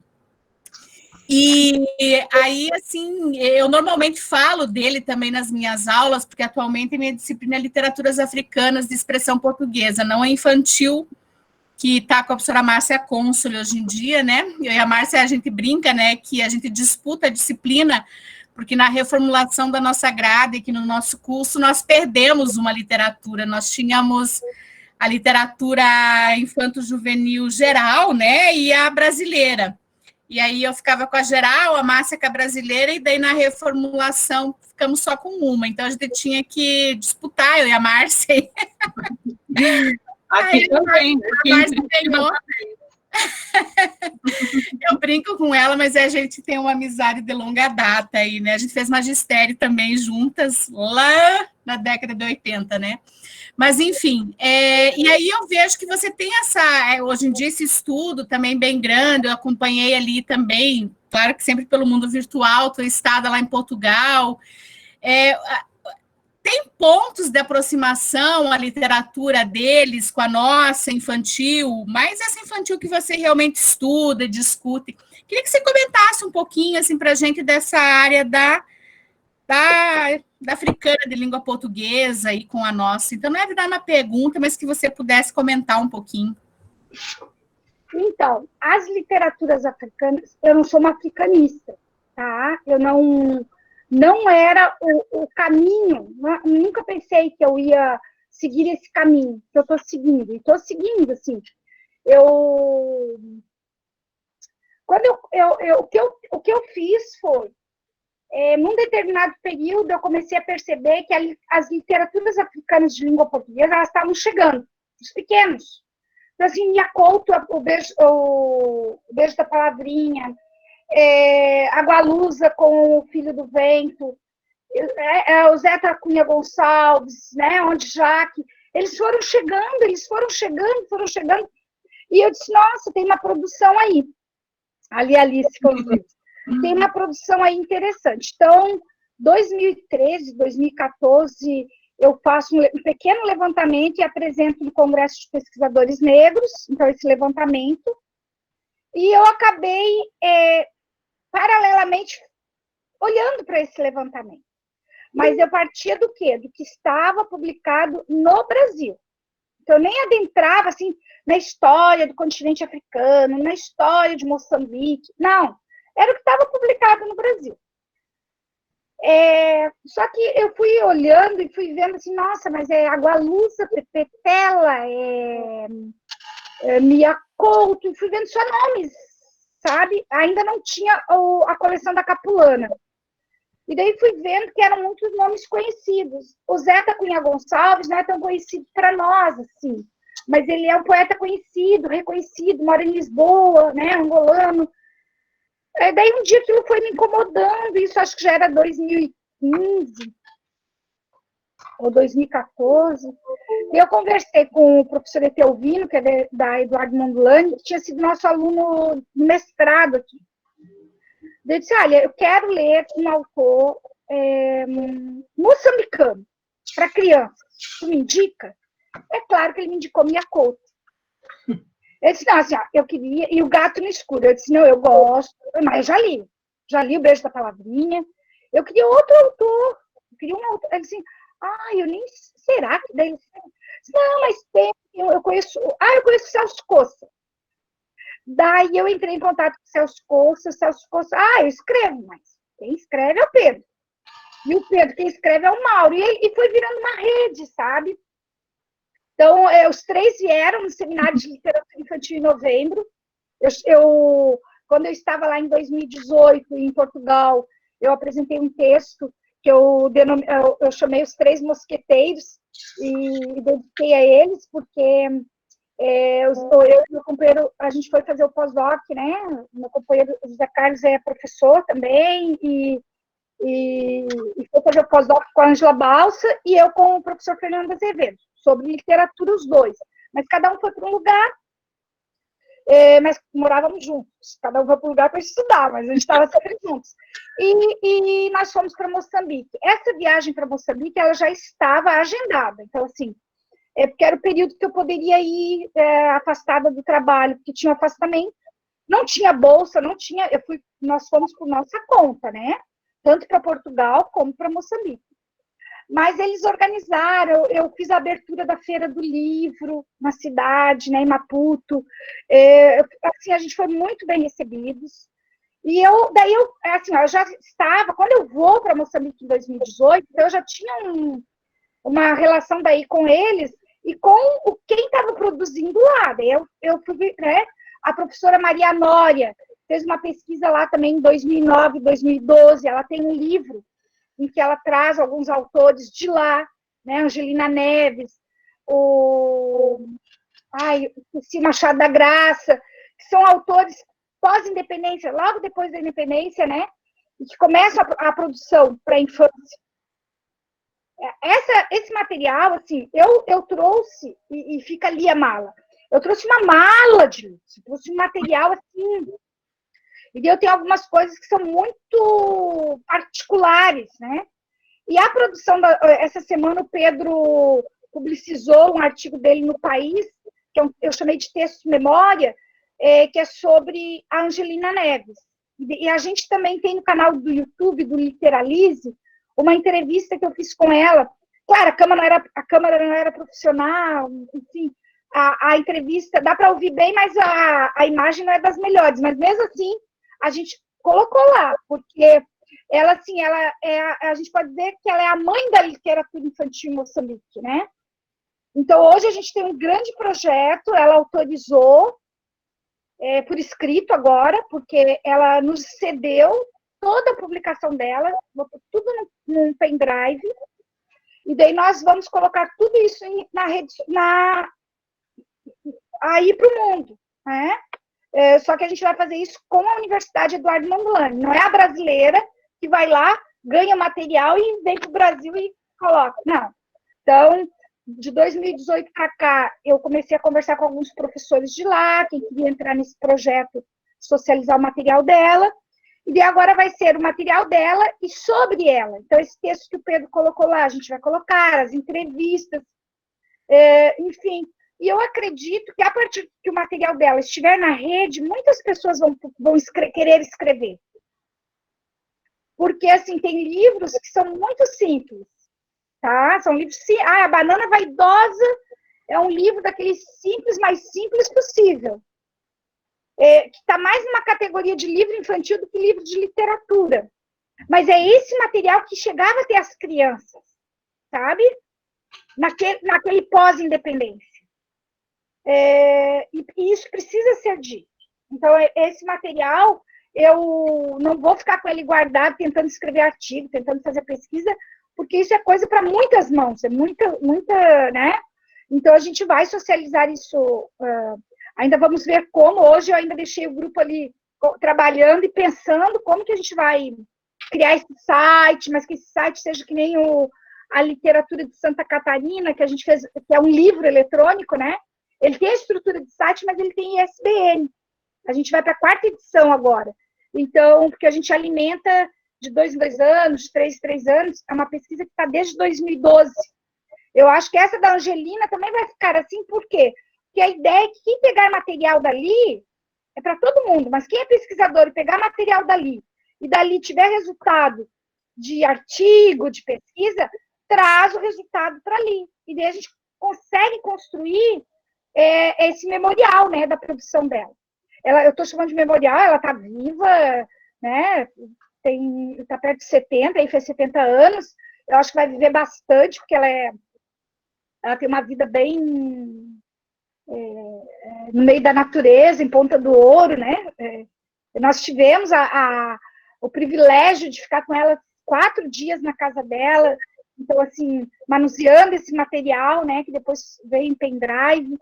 Então, eu tenho me envolvido, assim, eu posso te dizer que muito com a produção de lá, né? E estou com um livro com o Mauro Brito, que está em avaliação numa editora. Se não der numa, eu mando para outra. Mas aí a gente fez um texto em conjunto, pensando, brincando com palavras de lá e de cá. Então, machamba, né? Machamba e roça, horta. Então, lá tem a machamba, aqui tem a horta. Então, a gente fez um de cá e de lá, que eu acho que o pessoal vai gostar, assim, que as crianças e os adultos também vão gostar. Espero que em breve seja publicado. Legal, que bacana. Tem a pergunta da Tatiane, ela pergunta se você já encontrou resistência por parte de crianças na escola com livros de temática afro-brasileira. Não, eu como professora não, e eu não tenho nenhum depoimento. O depoimento que pode ocorrer, que daí a gente já viu nas redes sociais, enfim, é quando envolve a cultura pelos aspectos das religiões de matriz africana, né? Agora, o que eu tenho percebido é que o professor, que ele se prepara para trabalhar com os livros, ele consegue fazer a mediação quando há os embates. Porque sempre vai haver embate. Na hora do intervalo, cabelo de bombril, cabelo de si, né? E alguns livros que são ovacionados podem gerar isso, como o cabelo de Lelê, por exemplo. O cabelo de Lelê, ele extrapola. E a gente tem Betina, tem Black Power de Taiô, né? São livros que trazem o cabelo com outra, sem esse esgarçamento do cabelo de Lelê. Então, já tem alguns trabalhos escritos sobre o cabelo de Lelê que a gente fica até assim, puxa, eu não tinha visto assim, ou eu não tinha visto desse jeito. E até com depoimentos de crianças. Porque o professor, assim, o que a gente tem que partir do princípio é que não é porque tem personagem negros, que o livro daí vai ser de qualidade. Pode estar ali estereotipado, né? Com os lábios enormes. O que era uma tendência das ilustrações na década de 80. Às vezes tinham bons textos e as ilustrações pecavam. E hoje ainda tem livros. Uhum. Tati, se você quiser abrir o microfone e perguntar, porque depois você comenta, né, que mesmo com a mediação, algumas pessoas ou crianças se sentem autorizadas a xingar o outro, porque está no livro. Isso, eu abri aqui. Obrigada, professora Eliane, por responder. E eu realmente fico preocupada com essa questão que você falou, e esse outro comentário que eu fiz ali, porque às vezes parece que porque está no livro, e a gente tem um respeito pelo livro, né? Todo mundo fala, se está no livro, é literatura, então é bom, então eu posso fazer, né? É como se fosse uma desculpa para autorizar o outro a fazer uma brincadeira de mau gosto no intervalo, e daí falar assim, mas estava no livro, eu só estou, né, reproduzindo. É como se... Até como acontece um pouco na nossa política, né? Se tem um lá que dá o mau exemplo, né? Se o presidente dá um mau exemplo, então eu posso dar. Então, o livro também, às vezes, tem isso, né? Não é porque, às vezes, foi escrito até por um autor negro, ou foi ilustrado e tem uma ilustração que às vezes a pessoa nem queria fazer aquilo, deixar pejorativo, mas ela acaba fazendo isso, né? E então vamos dizer assim, uma linha tão tênue, né? E as professoras em sala de aula é que pegam a batata quente, vamos dizer assim, né? Elas que têm que fazer essa mediação e tentar... Mas veja que essa batata quente pode ser queimar a mão ou não, porque esses momentos, eles também são momentos onde há uma exposição do racismo que poderia nunca, não haver, porque no Brasil, o que a gente pensa? Não existe homofobia, não existe racismo, não existe... Por quê? Porque a gente pensa que tudo está tranquilo, se criou a ideia de povo cordial, e não é assim. Nesses tempos que nós estamos vivendo, tem se mostrado que não é assim, que tem a homofobia, que tem o racismo, está tudo aí, né? E está pulsante. Estava um pouco, vamos dizer, estava quase soterrado, vamos dizer assim, ele estava abaixo, soterrado não, ele estava, não é que soterrado não é a palavra, mas ele estava assim, ele estava embaixo de uma linha que não era soterrada, era bem fininha, e foi só tirar aquela linha para a pessoa mostrar que, no fundo, ela era mesmo racista. E se não fosse o livro, você tem razão, talvez aquilo ficasse preso ali e nunca viesse para poder ser trabalhado, né? Tem toda a razão. Então, a gente tem que estar sempre atento. Por isso que eu disse, o Lobato. O Lobato, eu prefiro trabalhar com a literatura contemporânea para os pequenos. Agora, se vai trabalhar, vai dar problema. Se vai trabalhar o texto. Porque o que acontece, por exemplo, o professor na educação infantil trabalha a Emília, trabalha os bonecos, bota todos os elementos lá, mas não trabalha o texto.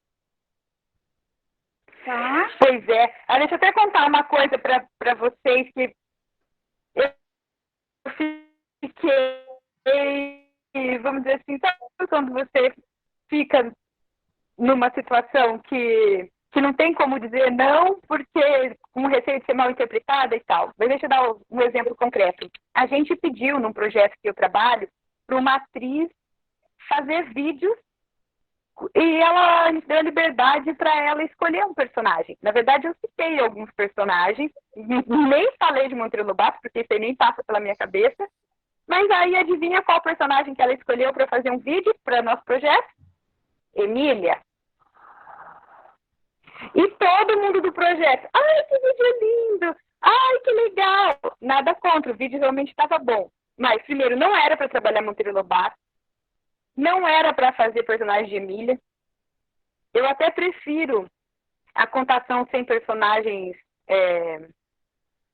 prontos, assim, que é para a pessoa imaginar os seus personagens, né, como elas querem, as crianças principalmente. E eu fiquei numa saia justa. E acredito que eu não tive coragem de falar, não, eu não quero esse texto, porque todas as outras pessoas concordaram e eu fiquei na minoria. E fiquei, mas isso está me fazendo tão mal e a gente vai ter que publicar esse vídeo. Não é que o vídeo esteja ruim, mas no mês passado a gente fez uma live justamente sobre literatura afro-brasileira. Trouxemos 2 queridas escritoras negras, sabe? Agora, nesse mês, a gente vai convidar um pessoal de slam para fazer uma batalha de versos que deve acontecer nesse mês, e daí vão. Quando eu peço para a Alice avisar vocês. Aí vamos publicar um vídeo de a Emília. Eu falei, meu Deus do céu, mas que mundo é esse? Que que as pessoas ainda não veem esse racismo. Elas não percebem. Mas ela trouxe a Emília com o texto do Lobato? Com um texto. Ela lê um texto, ela interpreta um texto, que agora não lembro qual, depois eu posso até ver. Eu vou ter que ver de novo. É que acabou de acontecer. Eu vou ter que ler. Vai que ela, de repente, escolheu um... É uma fábula, sabe? É aqueles recontos que o Lobato fazia das fábulas. Só que ela está caracterizada, vestida de Emília, para ler aquelas fábulas. É assim, ó, eu acho que a gente tem duas coisas. A Emília, ela é uma personagem encantadora, ela é uma personagem sedutora. Eu também gosto dela. E a gente tem várias partes de textos do Lobato, O Reino das Águas Claras, a gente não tem como dizer que aquele texto é um texto belíssimo. Ele é um texto belo, certo? Agora tem que ver como que tu vai trabalhar esse fragmento, como que tu vai trabalhar aquilo. Eu não vejo também assim, eu vou tirar, Mas se tu tá tentando fazer esse movimento de desmobilizar no sentido de valorização da cultura negra, eu acho que o primeiro momento é ficar com a literatura dos escritores negros, que trazem representação contemporânea. Mas tu pode chegar até a Emília. Eu não vejo por que não, entendeu? Eu não vejo por que não. Eu não vejo assim, tem que jogar fora. Não, eu acho que até é possível. Eu só acho que se tu tá trabalhando com batalha, trabalhando com slam, trabalhando com várias questões que envolvem a temática étnico-racial, trazer a Emília, ou tu vai ter que fazer a contraposição, porque senão vai entrar... mas vai entrar por quê? Né? É nesse sentido só. É esses cuidados que a gente tem que ter, mas isso não quer dizer que tu não possa usar esse vídeo em outro momento, em outra relação, em outro contexto. Né? Vou tentar achar um contexto. Porque senão a gente radicaliza, enfim. Agora tem que ver qual é o texto, qual é o livro, né? Que foi tirado desse fragmento. Porque daí se vai levar para a leitura das crianças o texto integral, daí tem que visitar esse texto para ver quantas vezes aparece termos racistas e como tu vai trabalhar isso. É nesse sentido. Porque se é uma escola... vai dar o dobro de trabalho, claro que dá, mas se é uma escola que já está... Uma escola, pelo que tu está falando, está com todo esse trabalho, os professores que estão ali já estão, né, no movimento. Ou caso contrário, tu deixa esse vídeo para outra situação que possa incluí-lo e contextualizar. É o caminho. A gente fez. Se for também reconto. Vou tentar ir por esse caminho. Até eu não dou aula nessa escola. Se for reconto das fábulas, eu acho que nem tem essa questão do racismo. Não. Eu acho que até a tia Anastácia leva pipoca, enfim, no sarau. Vai ter, por exemplo, nos contos de tia Anastácia, que é bem pesado. Né? Eu assim, tenho um material dele que é pouco usado, que é Histórias Diversas, que são os fragmentos dos textos que ele não terminou. Tem ali umas pérolas assim, de trabalho, textos bem curtinhos, e que são muito bonitos, e que as pessoas conhecem pouco. Então, é um caminho também de aproximação. Tu não retira. Não conheço. Tu não retira, tu não fragmenta, tu não retira, que eu digo retirar o teor racista. Ele está ali, se está ali, tem que trabalhar. Né? É nesse sentido, assim. E sempre lembrando que é o texto, a palavra, está ali, né? Porque a imagem é uma coisa. Trazer a boneca, trazer as personagens. Mas o texto... O problema é o texto mesmo, Sim. Né? Eu vou alguns ouvir textos. novamente e vou Alguns ouvir também, textos e alguns ver se eu consigo... eu vou ter que pegar a fábula por escrito e ler a fábula, porque ela não mandou por escrito, né? Ela mandou já o vídeo. Eu vou ver isso. E aí a gente faz de duas formas, assim, para trabalhar isso. Uma, a gente só joga na internet e quem quiser que vai assistir, não tem um trabalho direto com alunos, né? Mas tem um outro trabalho que vai ser feito, que é um grupo de professoras que vai trabalhar com o 8º ano e 9º ano. Agora, esse próximo trimestre, setembro, outubro e novembro, elas vão fazer um trimestre só sobre literatura afro-brasileira. E eu estou ajudando, eu não dou aula lá na escola, mas eu estou fazendo essa assessoria para a gente escolher os textos, para convidar os escritores para fazer o bate-papo com os alunos, assim, virtual. E aí vai intercalar com o bate-papo, com a leitura dos livros, com passar os vídeos. E aí, de repente, veio esse vídeo nada a ver e eu fiquei perdida, assim. Porque ele fica descontextualizado nesse trabalho que vocês estão fazendo, né? Mas aí eu acho que alunos de 8º, 9º ano, eles têm já maturidade para discutir a questão que está na obra do Lobato, sobre a questão do racismo, né? Dialogando com o contexto que foi produzido, dialogando com o contexto de hoje, com a ideologia é verdade. Naquela época e a ideologia presente hoje, os valores vão se modificando, né? As pessoas vão se modificando. E que bacana, dá para a gente abrir esse debate, né?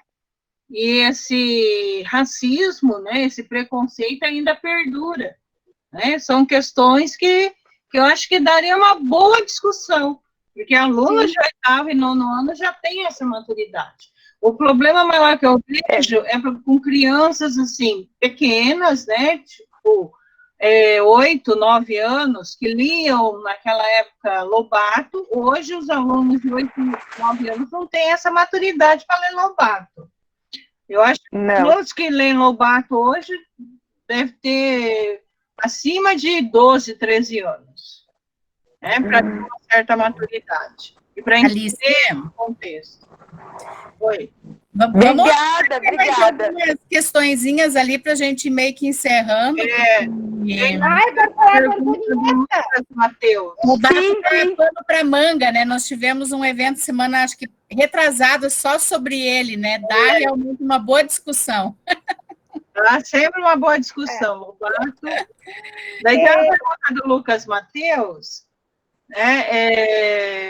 Professora Eliane, a respeito do rap brasileiro, retratando a voz do povo e em forma de poesia, abrangendo a discriminação, casos como o da Marielle, retratado em A Favela Vive, parte 3, até mesmo o rapper Emicida, como tu mesmo falaste, fazendo parte dessa nova geração. Como você vê essa visão aplicada dentro de uma sala de aula? Olha, eu vejo todas as possibilidades. Eu sou fãzoca do Emicida. Sou apaixonada pelo Emicida. Eu também. Eu acompanho o Emicida, assim, né? Eu acho poesia pura o trabalho dele. E, para além de um intelectual, né? O Emicida é um intelectual. Mas a gente tem ali a produção do... gente, como é o cansaço já. O Vaz, sobrenome o Vaz, também, que é lá do mesmo grupo do Emicida, que ele tem um trabalho muito bonito também. Então, a gente tem... Eu vejo todas as possibilidades. E tem muitos, assim, não muitos, mas tem professores trabalhando. Eu acho que ainda tem um preconceito, né, com essa produção, né? Que é de marginal mesmo, não é uma produção marginal, é uma produção de marginal. Então, ainda há esse preconceito, pela roupa, pelo movimento, enfim. Mas quem ouve, não tem como não gostar, né? Principalmente essa geração, que tem aí uma geração muito intelectual, né? Muito ativista. Que às vezes a gente confunde o rapper com funk. Essas confusões. O Sérgio Vaz colocaram ali. Eu adoro o Sérgio Vaz também. São pessoas aí que têm produzido um trabalho muito bonito. E eu acho que é possível. São escolhas. Tem que conhecer bastante material e fazer escolhas. E ver como vai trazer isso para a sala de aula, né? Uhum.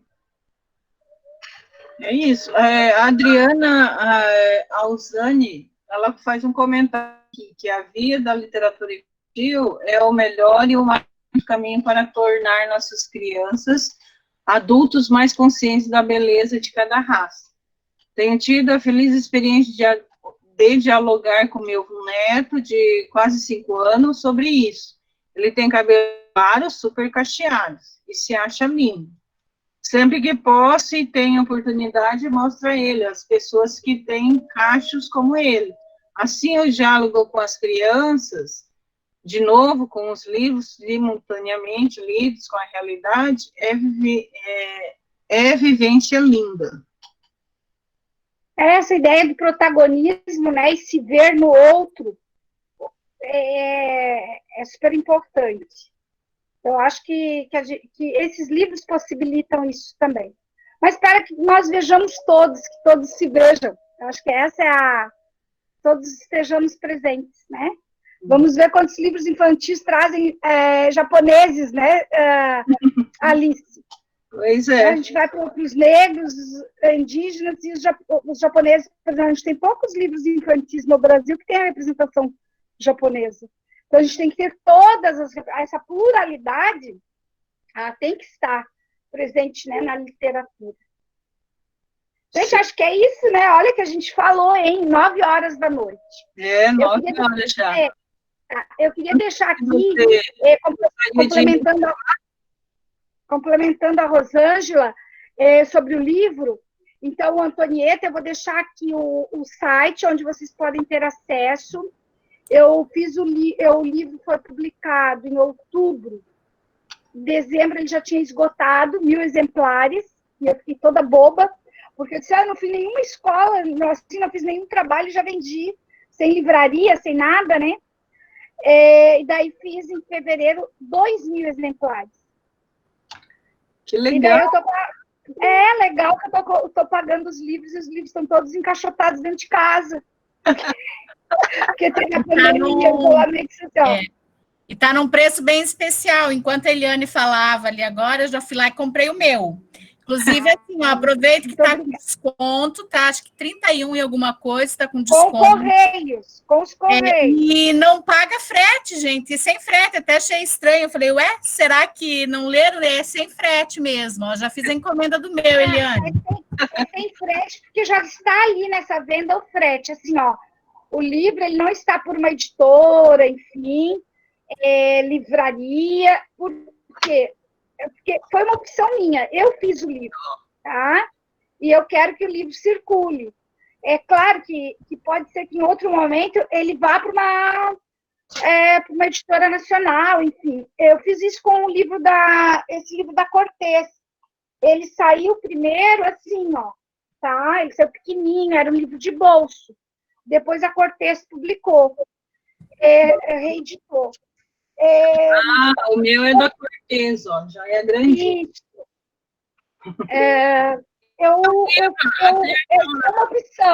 Eu fiz uma opção de fazer o livro mais em conta. E daí, assim, o livro ficou em fevereiro, chegou em fevereiro, março, fechou tudo. Eu tinha várias escolas, contato, enfim, aqui de Florianópolis que tinham entrado em contato, enfim. Só essa professora que realizou o trabalho a semana passada que conseguiu, antes da pandemia, né, levar os livros para os alunos, enfim. E uma professora agora, na pandemia, de uma escola pública, veio, pegou os livros e levou, que os alunos vão na escola pegar o material, daí pegam o livro. E ela está fazendo daí um trabalho com as crianças, depois a gente vai sentar junto com as crianças. Então, o livro está nesse... e daí, a casa cheia de livros, e tem esse colega, que é o Fábio Garcia, a Rosângela entrou agora na editora ali, ele é um historiador e ele tem uns livros muito interessantes, depois se interessar também para vocês.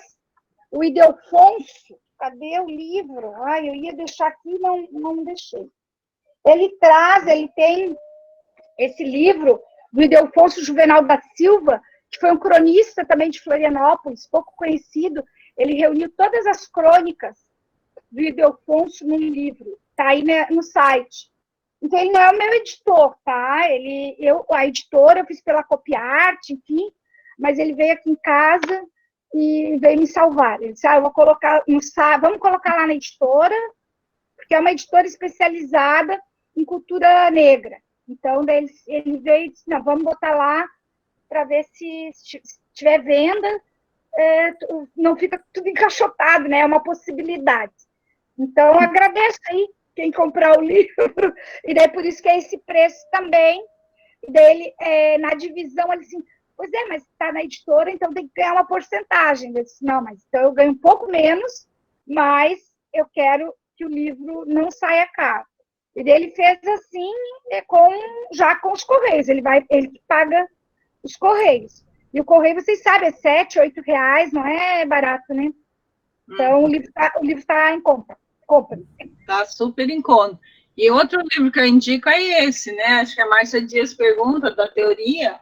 Esse livro é um livro teórico para você analisar as obras, né? Para compreender da cultura africana e afro-brasileira. Acho ótimo esse livro. Bem acessível, né? Então, olha, Eliane Debus, agradeço imensamente a sua fala, por compartilhar os seus conhecimentos, e olha, foi maravilhoso, viu? Muito obrigada mesmo, gratidão imenso. Eu que agradeço. Prazer em conhecer a Márcia, né? Rever a Rosângela e a Alice, mesmo que à distância. E obrigada a todos os estudantes que estiveram aqui conosco. Bibliotecária também parece, né? Tem uma. Enfim, mas obrigada a todos. Alice. Oi. Eu queria agradecer também alguns colegas nossos, professores aqui do campus, que estiveram conosco assistindo a Eliane. Deixa eu ver se eu lembro todos aí. A professora Lourdes, de inglês, a professora Camila, da literatura inglesa, a professora Égida, da literatura brasileira, o professor Pedro, da literatura portuguesa e da literatura infantil também, a professora Adriana, que também é da literatura. Acho que são esses, né, Márcia? Estiveram conosco aqui assistindo também você esta noite aí, Eliane. Muito obrigada. Bom, obrigada pela presença também. Então. Obrigada pela presença de todas aí. A todas e todos, isso, né?